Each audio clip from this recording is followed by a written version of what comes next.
Next on Unsolved Mysteries. A U.S. spy is found dead in his motel room. The Army says that it was suicide. His family thinks that he was tortured and electrocuted. When a small-town bank president is killed, some believe the robbery is a cover-up for a contract killing. A desperate chase in a parking lot shootout. The suspect is captured only to escape again.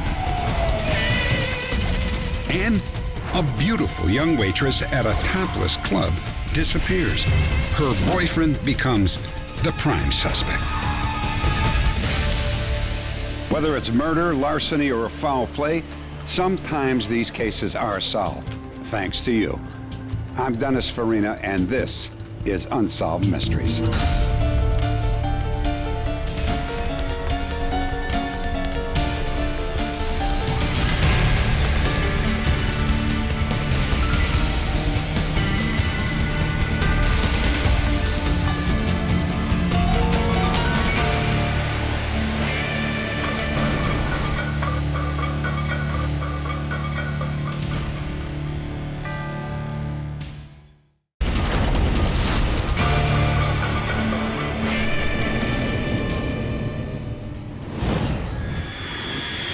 Houston, Texas. The Men's Club, an upscale night spot. The clientele, adult males. The entertainment, young females. Topless. Most people know what goes on in clubs like these and make assumptions about the kind of women who work here. But Tara was a waitress, not a dancer. Her life wasn't what anyone expected. Tara grew up in Del Rio, Texas. Population, 34,000. She was the third of 5 children in a devoutly religious family. After high school, Tara arrived in Houston to pursue a career in photography. It wasn't long before the cost of big city living forced her to find another job. As a waitress at the Men's Club, Tara found the cash that she needed. Tara wasn't the type of person you would think would work in a place like that. It was more just for the money, you know. She was going to school and stuff, so it made her the money that she was comfortable with, and she was happy with that. Tara was a small-town girl with big city dreams. But late one night, she was driving back to her apartment after work, and she never made it home. The police feared the worst. High on the list of possible suspects, Tara's boyfriend, a young man named Wayne Hecker. Wayne and Tara met 2 years after Tara arrived in Houston. Even though Tara never danced at the Men's Club, Wayne was less than thrilled with her job. Wayne was not happy about Tara working at a topless club, but Wayne wasn't working at the time, so he didn't have much of a choice. She loved the money and she loved the atmosphere, and I guess that's just something that you want to grow out of, and I'm not going to tell her where to work, you know?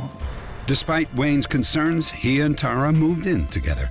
At first, they seemed happy, but the romance did not last. Tara and Wayne's relationship was kind of rocky, to say the least.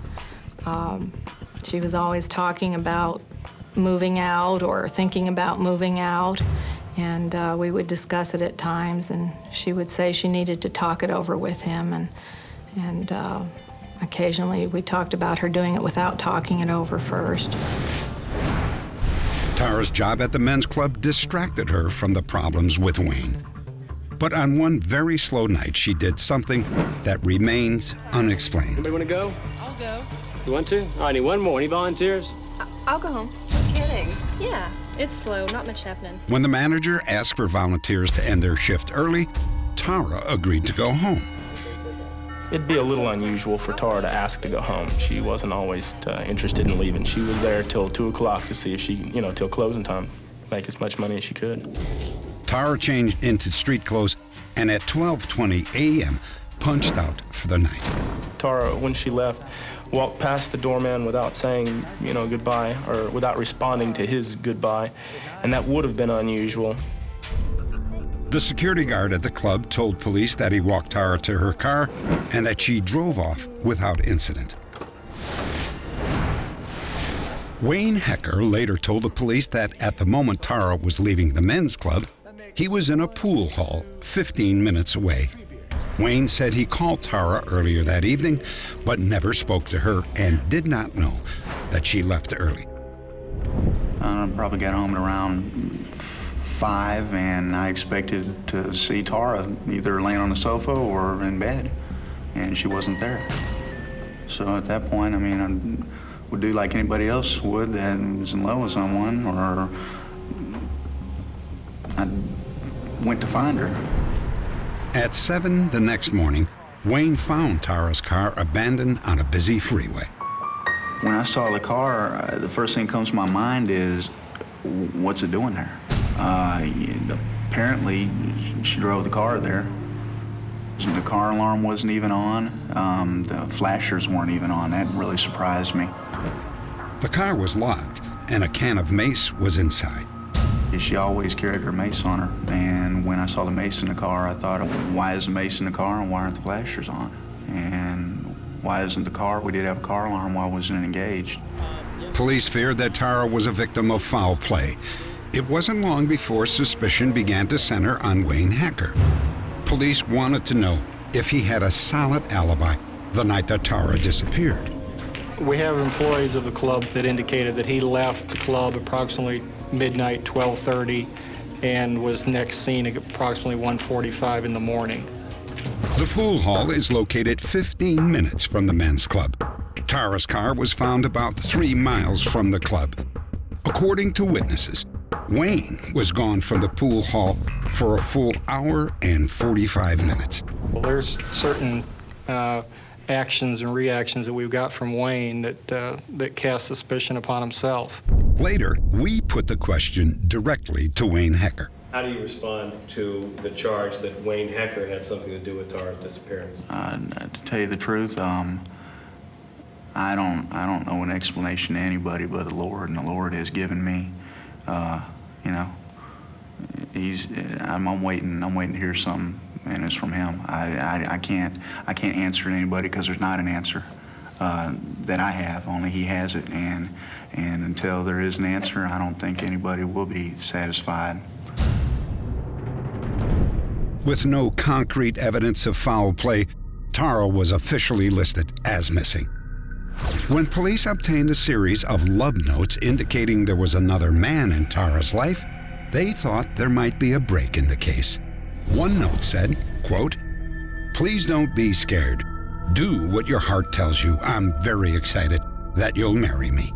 But in another one, quote, "The more you hold out, the longer you jeopardize what I feel for you," unquote. According to co-workers at the club, Tara's secret admirer was a frequent visitor who lavished her with $100 tips. He knew about her problems with Wayne, but in the end, the note suggests that Tara rejected him. There was nothing threatening in those notes. We interviewed the individual. Our opinion at this point is he was just an individual that had an attraction toward Tara and nothing more. Once again, the trail led right back to Wayne Hecker. I haven't been charged with a crime, no. Not at all. I love the woman to death. She's the best thing that ever happened to me. She's a great girl. Yeah, I do. I love her. I love her with all my heart, and I hope the whole world hears that. I didn't commit a crime, so how can I be charged with one? Simple as that.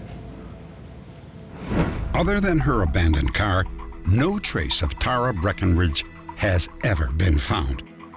Tara is 5 feet 5 inches tall and weighs 120 pounds. She has a small scar under the left side of her lower lip, a scar under her left arm, and a scar on her left side. If you have any information about this case, please log on to our website at unsolved.com. Next, an outlaw that neither police nor prisons can keep behind bars.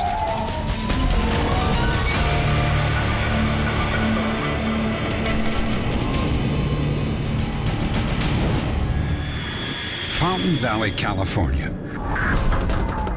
After being called to the scene of a burglary, police are swept up in a high-speed chase. It ends in a parking lot. Officer Kevin Arnold takes off after one of the suspects. Everything is supposed to go a certain way. You know, we chase him and tell him to get down the ground. He gets on the ground and we handcuff him, and that's the end of the problem. This one, all of a sudden he wasn't obeying my commands. We're struggling over the gun, and I realized that he's trying to kill me. To avoid being shot with his own gun, Arnold tries to empty his revolver. There's one left! Arnold reaches for his second revolver. The suspect survives. His name is Michael Wade Mohan. A background check shows 5 pages of previous convictions. It turns out that Mohan is also a master of disguise with a talent for escape. After his arrest, Mohan remained in police custody, awaiting trial. Once a week, he was brought to a local hospital for physical therapy to treat his bullet wounds. Well, one day when he was going to therapy, there was a nurse that was talking to someone else, and she made a mistake by saying out loud that he was going to be coming again on a certain day.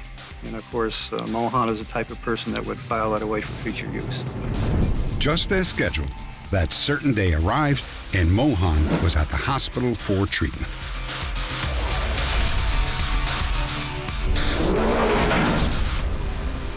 As they got to the back door of the therapy building, he walked in, he stumbled and fell forward. Don't move, Ross. Shoot. Once he had the deputy handcuff himself, he took a second set of cuffs, moved him down the hall, and used that set of cuffs to cuff him to a fire pipe.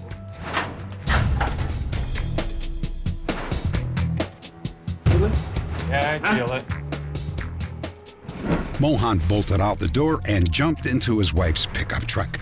Michael Mohan had escaped again. I gotta get into my clothes. Clothes are in that bag on the floor. During the course of the follow-up investigation, it was our conclusion that it was Sharon Mohan that had been driving the truck. We also felt that she was the one that planted the gun, and when we took her into custody a couple of days later, we arrested her for aiding and abetting, and she eventually pled guilty. Sharon Mohan was sentenced to 2 years for helping her husband get away.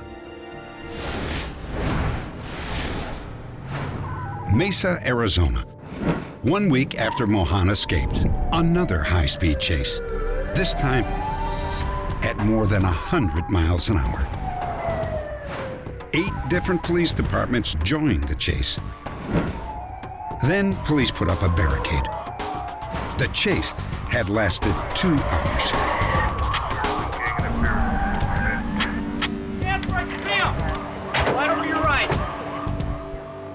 Once again, Michael Mohan was in custody, but not for long. Mohan was shackled to 7 other convicts in the back of a van at the Tempe courthouse. After Mohan's preliminary hearing, I drove the inmates over to the Tempe Justice Court. I had one inmate that had to go in there for a preliminary hearing. I parked in front of the court, secured the van, took the prisoner inside. I was inside approximately 10 minutes. During those 10 minutes, Mohan and another inmate managed to kick out the van's windshield. Then they disappeared into the crowded campus of Arizona State University. Yeah, left. Come on, let's go. Mohan and his accomplice, Jeffrey Leslie, stole a truck and drove away to freedom. Against all odds, Michael Mohan had escaped again. Update. 1,600 miles from Tempe in Mobile, Alabama, minutes after the story aired, the FBI received a tip from a viewer who reported that she recognized Michael and Sharon Mohan. The tipster that called in indicated that she had seen Mohan and his wife in Mobile. and that they were using an assumed name of Steve and Mary Bostwick. At first, I didn't think it was him, and then I noticed her immediately. There was no doubt.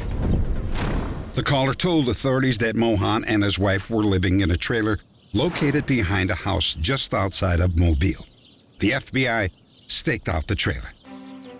Two individuals, a man and a woman, who fit the description of Michael Mohan and Sharon Mohan, went to an auto parts store, and after Mr. Mohan came out of the auto parts store, he was arrested along with his wife, Sharon Mohan. Michael Wade Mohan was tried and convicted of assault with a deadly weapon and armed robbery. He was sentenced to a total of 16 years behind bars. Sharon Mohan served time for aiding in the escape of a prisoner. Both have since been released. Next, a daring American spy suddenly turns up dead. Did he take his own life, or did someone have him killed?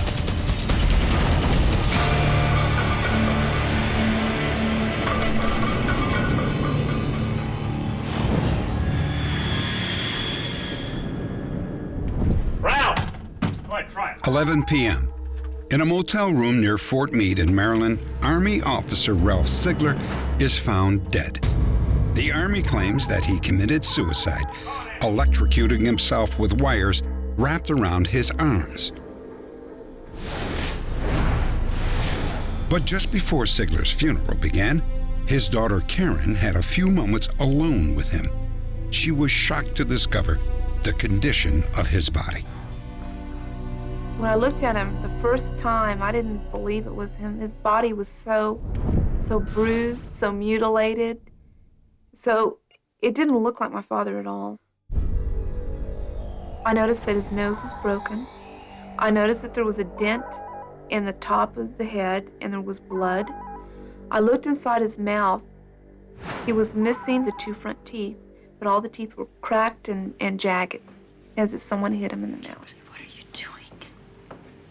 Mom, he looks lousy. Look at this. Look at his hand. I took off one of his gloves. I saw cuts on the palm. Look at his arm. I rolled up the sleeves. I looked at the arms. I found a lot of bruises. From looking at the body and the condition that the body was in, I don't think he committed suicide. I believe that he was beaten to death. I believe he was murdered. Ralph was no ordinary Army officer. Ralph Sigler was a spy who worked for both the Army and the FBI. His assignment? To deceive the KGB and expose Soviet spies. He was walking a razor's edge in service to his country. His family believes that it may have led to his murder. And now they want to know who killed Ralph Sigler and why. The idea that Ralph Sigler committed suicide in the way that the Army and the Maryland State Police describe it is patently and totally absurd. Ralph's life as a double agent began when the Army sent him to the Soviet embassy in Mexico City. I'd like to speak to the KGB resident. Ralph told the KGB officer that he could provide them with stolen documents that would compromise U.S. missile defenses.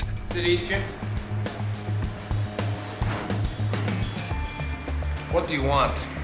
I want to come to work for your government. When the Russians took the bait, Ralph's double life began. For 10 years, Ralph contacted his Soviet handlers through various covert methods and provided the KGB with bogus secrets cooked up by Army intelligence. One of his superiors at the time was Louis Martel. Ralph was considered a very good double agent by the community. He was a shining star. And when I say community, I mean both that's the FBI and, to a degree, the CIA, as a very valuable asset and a man who was doing a very good job. Ralph was so successful that other agencies got wind of him. The FBI secretly asked Ralph to expose Soviet agents to them. One of the most notorious was Rudolf Herman. a Soviet master spy who lived and worked in the United States. When the FBI asked Ralph to keep this mission to himself, he agreed. When Ralph was asked to take a routine polygraph test, the results surprised his superiors. Have you ever passed any unauthorized intelligence to the Soviet Union? No. The question or questions that showed that something was bothering him were questions involved with what he had given to the Soviets that he was not authorized to give. That question was asked time and time again on every poly, and every poly it showed indications of deception. Journalist Joe Trento believes that Ralph failed the polygraph due to his secret assignment with Rudolf Herman, the operation the Army knew nothing about. Rudolf Herman was the #1 Soviet spy in America. And this was the great secret that the FBI kept from the Army. They were never told that Ralph Siegler was servicing Herman. So when they asked him questions, did you ever have any unauthorized contacts with the Soviets? Ralph would say no, and it would show up as deception. Ralph, of course, thought that the FBI would clear it for the Army, and they never did that. As suspicion grew, the Army gave Ralph even more polygraphs. He failed every one. Any other money from one of your missions? No. Finally, Ralph was called in for questioning. With Army brass already assuming that he was a traitor, it was going to be a rough meeting. Just 24 hours before the interview, Ralph Siegler called his wife at work. Can I help you? Hello, Elsa. Ralph, is that you? Now listen to me, this is important. Where are you? I want you to hire a respectable lawyer. He sounded tense, as if he was under a lot of pressure.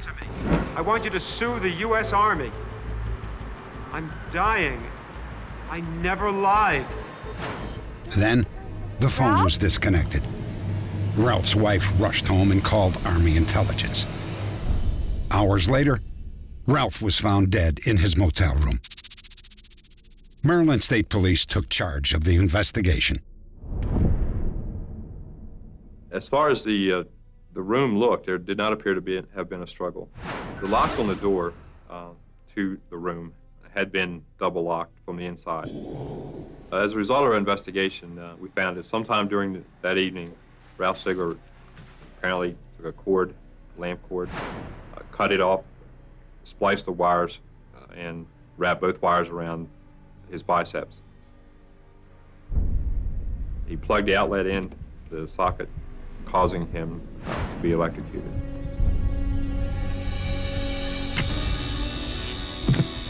There was no evidence developed to indicate that the death of Ralph Siegler was anything other than suicide.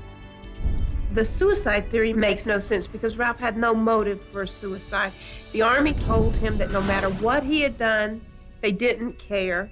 They weren't going to prosecute him. They weren't going to punish him. They weren't going to hurt him in any way. The fact of the matter is, the experts we talked to about electrocution and electricity told us that the amount of damage caused to Siegler's arms by the presence of the electrical wire wrapped around them couldn't have been made by a 110-volt circuit that you'd find in a normal motel lighting situation as you did at this motel. And in fact, it would take a much greater amount of electricity to do this sort of damage. I'm sorry, folks, we're conducting a police investigation. Please clear the hallways. The Trentos believed that Ralph Siegler was kidnapped by the KGB, tortured, and then murdered. His double life had finally run out. They knew Ralph was going to be questioned. Standard tradecraft on the part of the KGB would mean that they would take Ralph and put him through their own hostile interrogation, probably torture him, and the Soviets have a history of using electricity for torture, and get the answers they needed. I want you to sue the U.S. Army. Was he one of their agents, or was he really a double agent for the Army? Had he snookered him all these years? And Ralph may have been forced to give up those answers. Had he compromised Rudolf Herman to the Army and to the FBI? That's why the Soviets had every reason in the world to kill Ralph Siegler at this point. My feelings about the theory is that the KGB did not kill Ralph Siegler. In fact, my opinion, and strictly my opinion, based on facts, is that Ralph Siegler committed suicide. However, what about the broken nose, missing teeth, the bruises on Ralph's body, and the cuts on his hands. Ilse Sigler is convinced that her husband's death was not suicide. The government told me all the time, if anything happened, we'll be here for you. We're taking care. Why? They lied to me when he died. He was a double agent. I respected national security. They could have come and tell me the truth. And I want to know the truth. We may never know the truth about Ralph Sigler's secret mission. If he committed suicide because he betrayed his country, then he was a traitor. But if he was murdered by the KGB after exposing a master spy, he was an American hero. Sigler's family will not rest until they find the truth.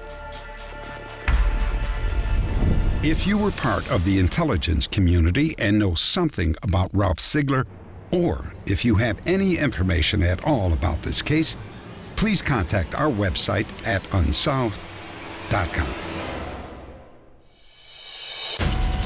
Next, a bank president is murdered. Was it a bungled robbery or an execution?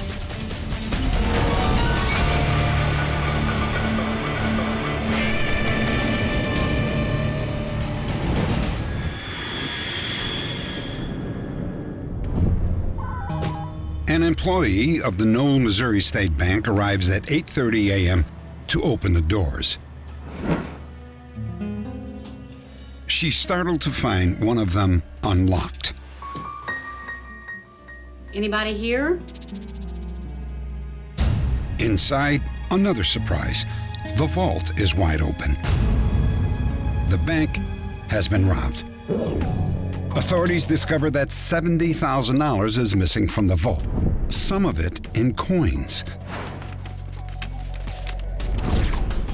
On the floor, they find 2 spent shell casings from .45 caliber bullets. Try Dan Short again. They make repeated attempts to contact bank president Dan Short, but he's nowhere to be found. It's just ringing. Okay. Some begin to wonder if Dan Short has robbed his own bank. At the time, Dan was 51 years old. He had been president of the bank for 6 years and was respected by people in town. 5 days after the robbery, police found Dan's body floating in Grand Lake, about 20 miles from the bank. Investigators would soon come to a grim conclusion. When Dan Short was thrown into the water, he was still alive. He was tied to a chair which had a concrete block taped to it with duct tape. No apparent wounds to the extent to cause death. It appeared at that point that he had indeed been drowned by being thrown from the bridge. It was appalling to think that any human being would do this to another, particularly with the obvious motive being just to conceal a robbery or the identities of the perpetrators. If Dan Short was murdered as part of a bank robbery, why would the thieves choose to kill him in such a cold-blooded way? It is possible that Dan's shocking death was a premeditated execution. When Dan Short became president of the Knoll, Missouri State Bank, the local economy had been in bad shape. He was faced with balancing the financial needs of his customers against the bank's need to turn a profit. In the process, he made a few enemies. How are you this morning? Real good, real good. Dan, could I talk to you about that appraisal? Sure. He had some difficulties that he had to straighten out in order for the bank to function properly. There was repossessions, restructuring, denial of credit. But even though he had a difficult position, he was able to win the people over. He became a friend of the people. He wasn't particularly outgoing. He wasn't a backslapper, but people accepted him for what he was. And that was just a genuinely nice person. Dan lived about 8 miles out of town in a remote rural area. On the night of the robbery, he had a guest who left just before 11 p.m. The FBI has tried to reconstruct what happened next. They believe someone showed up at his door between 11 p.m. and 1:30 a.m. My car broke down up the road. May I use your telephone? Probably the perpetrators went to his front door armed, and when Mr. Short answered the door, they immediately restrained him and later took him to the bank. We want the money. According to the FBI, Dan and his abductors arrived at the bank around 2 a.m. Indications are that the perpetrators forced him to turn the alarm off to unlock the front doors, and then after gaining entry into the bank, dealt with the surveillance camera to some extent, spray painting the lens and turning the camera around backwards. Hey, where's the money? Open it up. Come on.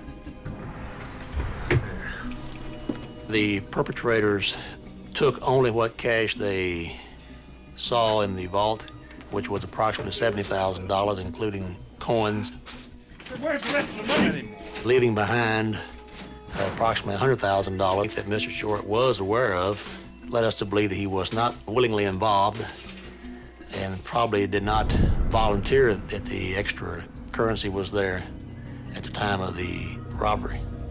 As they left the bank, one of the thieves fired 2 shots at the surveillance camera. People who lived nearby heard the shots. Minutes later, on the edge of town, a caravan of 3 vehicles was seen by a local trucker. He says the first vehicle looked like Dan's pickup. Only the killers know exactly what happened next. At some point, they ditched Dan's pickup and put him in the van. There, they chained him to a kitchen chair weighted with concrete blocks. We know that Mr. Short was alive when he was thrown into the lake.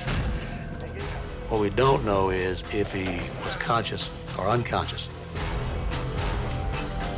But the fact that he was not gagged leads us to the belief that he was unconscious when he was thrown into the lake.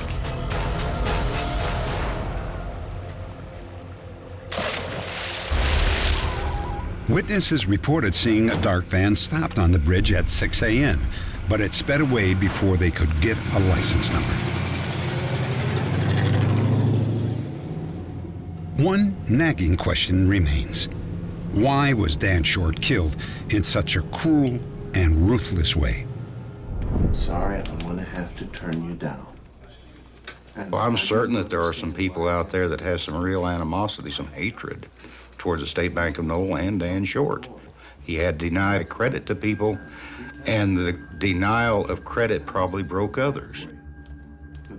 Dan had worked in, I think, 3 other banks.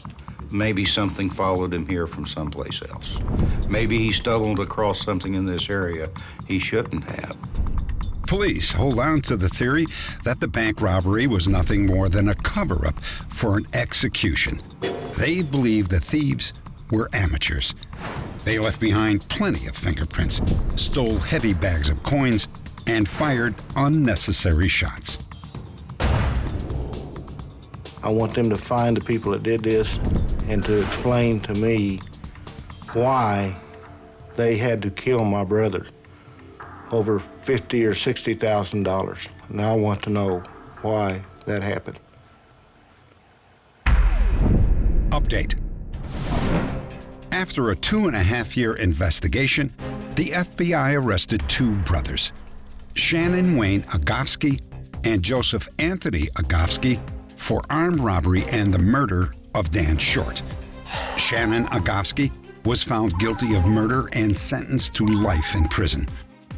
The murder trial for his brother Joseph ended with a hung jury, but he was found guilty and sentenced to life for armed robbery.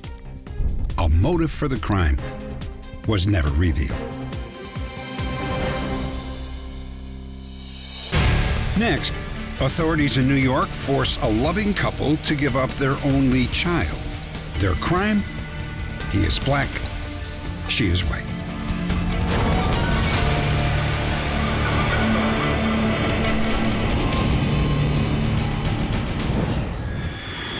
Buffalo, New York. Eleanor Platt and John Elias have finally found each other. They fell in love as teenagers, but racism and intolerance drove a wedge between them for more than 30 years. While still a senior in high school, Eleanor Platt took an interest in John Elias. But there was a problem. John was black and 11 years older. In 1953, this was not a good idea. Have you seen him around? No. I think he is so cute. I think you're crazy. Right away, I was drawn to him, and we started talking. We met at different places, and I just was fascinated with the feelings that we were having towards each other. And I knew that I was in love with him. We talked, and we developed a closer relationship. And then I asked her, would she marry me? And she thought about it, and I asked her again. So finally she decided after Christmas that she would leave home and that she would move in with me in my apartment. Eleanor knew that it was a big step.